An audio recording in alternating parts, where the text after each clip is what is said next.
खुदा की परिभाषा हुवल अव्वल हुवल आखिर हुवल जाहिर हुवल बातिन व हुवा वकुल्ल शैइन अलीम। हुवल अव्वल, he is the first, there is nothing before him. हुवल अव्वल, हुवल आखिर, उसके बाद कुछ नहीं होगा। वो परवरदिगार वो है जिसके आगे कुछ नहीं होगा, उसके आगे कुछ है नहीं। हुवल जाहिर, जितना दिखता है वो सब वही है। हुवल बातिन, जो हमें दिखता है वही थोड़ी है। चंद्रमा का पिछला हिस्सा नहीं दिखता तो क्या है नहीं? तो जो तुम्हें नहीं दिखता लेकिन है वो भी वही है। हुवल जाहिर हुवल बातिन वहुवा वकुल्ल शैइन अलीम, हर बातों को जानने वाला है वो। और क्या कहते हैं वेद, क्या कहते हैं? शिव सहस्त्र नाम में भगवान शंकर के 1000 नाम हैं। अनाद्यंतः व्यक्ता व्यक्तः बहुश्रुतः। अनाद्यंतः, जिसका आदि नहीं, जिसका अंत नहीं। अनाद्यंतः व्यक्ता व्यक्तः, जो व्यक्त है वो सारा वही, जो अव्यक्त है वो वही। बहुश्रुतः, सर्वज्ञ, सब कुछ जानने वाला, कॉन्शियसनेस का सोर्स है ना वो, इसलिए सब कुछ जानने वाला वही परमात्मा, वही परवरदिगार। और Bible, I am the alpha and the omega, I am the alpha and the omega, I am the first and the last. किससे लड़ रहे हो और क्यों लड़ रहे हैं?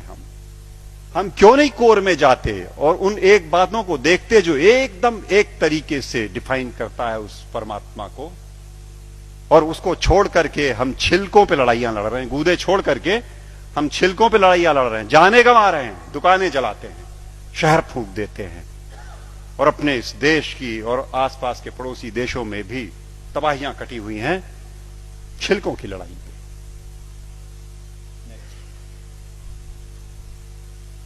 सूफी फकीर कहता है अन अल हक, ट्रांसलेटेड इट मीन्स अहम ब्रह्मास्मि, आई एम द सेम।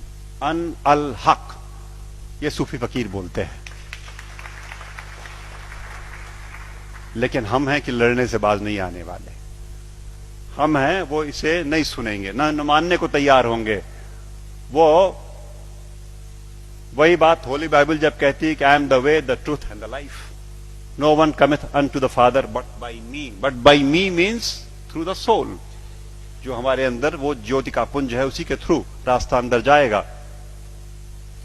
एक बात और, वेद कहते हैं न तस्य प्रतिमा अस्ति यस्य नामा महद्यशः, उसकी परवरदिगार की कोई मूर्ति नहीं बन सकती। वेद कहते हैं। निराकार ब्रह्म को जब परिभाषित करते हैं तो कहते हैं न तस्य प्रतिमा अस्ति यस्य नामा महद्यशः। गुरुजी बैठे हुए हैं, कुछ अगर खोट हो तो टोक देंगे। वो जो मूर्ति पूजन गलत नहीं है, अपने हिसाब से उन्होंने कहा वो इनिशियल स्टेजेस में आपके लिए ठीक है, करो आप, भाव आपने वहां प्रतिष्ठा की, आपको परिणाम देगा। लेकिन सच मायने में जो निराकार पर ब्रह्म है उसकी मूर्ति वूर्ति नहीं बननी। तो बातें फिर वही सारी की सारी, जहां एका है वो देखेंगे नहीं, जहां झगड़ा है वहां बैठे हुए हैं, वहां हथियार निकाल लिए हैं। नेक्स्ट, सच बात तो यह है कि आज की दिक्कत यह है कि ये अधर्म जो है ये धर्म के रूप में चला आया है। समस्या ये हो गई, जो नहीं करने लायक बातें हैं उन्हें हम मानते हैं कि ये धार्मिक है। सती प्रथा थी कभी इसी देश में ना, 6 साल की बच्ची का ब्याह कर दिया, उसे शादी पता नहीं, गुड़िया गुड्डी खेलती हुई, और वो बैठी और मिठाई खा करके बीवी बन गई, पत्नी हो गई। और बगल के गांव का लड़का 8 साल का किसी बीमारी में चला गया, अब ये सती हो गई। अब इसे चढ़ा दो किसी ढेर सारे लकड़ी के ढेर पे और लाठियों से पीट के और ढोल ढपाटे मचाते हुए सती कर दो। पागलपन। It was never a prescription of any of the religions that we have. लेकिन वो एक बार धर्म मान लिया लोगों ने तो अपनी बेटियों को जला दिया। दिक्कत तब है जब देश में अधर्म धर्म का लबादा ओढ़ के आता है, लड़ाई लंबी हो जाती है।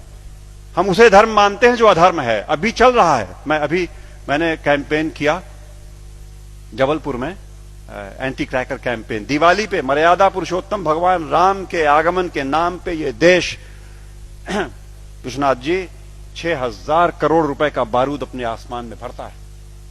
6,000 करोड़ का बारूद उस देश में जहां दिवाली के दिन करोड़ों के हाथ में एक बताशा नहीं और एक दिया नहीं। अधर्म। जुआ खेलते हैं, शराब पीते हैं, दिवाली में लक्ष्मी जी प्रसन्न हो जाएंगी जुआ खेलने से। What a madness is that. लेकिन चल रहा है। अधर्म जब धर्म का लबादा ओढ़ के घुसेगा समाज में तो नहीं निकलेगा आसानी से, और अगर वो निकलेगा आपके प्रयास से। आप जगे हुए लोग हैं, आपके प्रयास से जाएगा। राह चलतों के प्रयास में से वो बात नहीं आनी, वो समझ ही नहीं सकते। या आप सुन तो रहे हो, आप शायद समझ भी जरूर रहे होगे। इस देश का एक बड़ा हिस्सा इन बातों को न सुन पाएगा न समझेगा। धैर्य नहीं उसके पास, समझ भी नहीं उसके पास। और आवश्यकता इस बात की है कि अधर्म जब धर्म का लबादा ओढ़ के आए तो पहचान के इग्नोर कर दो। लड़ाई नहीं लड़नी, आवश्यकता नहीं उससे लड़ाई की। It only needs to be ignored and probably that will do the trick next.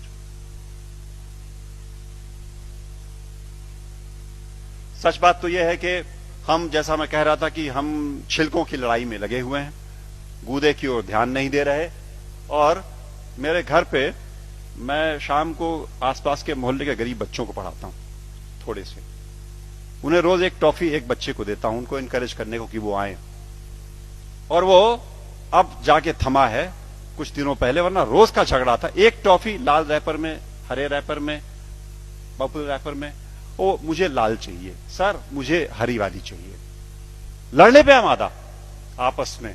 और जिसे हरी मिल गई वो उछलता है, अंदर बिल्कुल एक चीज, लेकिन वो रैपरों की लड़ाई में परेशान। हमारा सारा देश आज इस धार्मिक रैपर की लड़ाई में गुथा हुआ।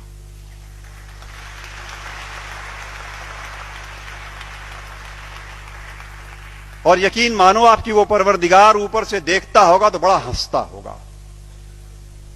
ये मनुष्य मेरा इंटीग्रिटी और मेरा कंपैशन लेकर के पृथ्वी पर मेरे नुमाइंदे बन करके इन रैपर्स पे उलझे हुए लड़ रहे हैं। और ये मेरे घर की छत के बच्चे तो चलो खाली आवाजकशी करते हैं, यहां तो चाकू लगा देते पेट में, यहां तो जान मार देंगे, दुकानें जला देंगे, शहर लूट लेंगे। उन रैपर्स की लड़ाई में कब तक चलेगा मित्रों? सच बात तो यह है, मैं हल्का महसूस कर रहा हूं आज आपके बीच में ये बातें कह करके। मैंने ये बोझ उतार करके आपके कंधे पे डाला। आज मैं अकेला था ये बात बोलने को। आज के बाद आप सबके ऊपर ये जिम्मेदारी है कि आप एक बार रुको, ठहरो, सोचो, जागरूक हो और जागरूक करो औरों को, वरना ये देश की तबाही ऐसे ही चलती रहेगी। नेक्स्ट।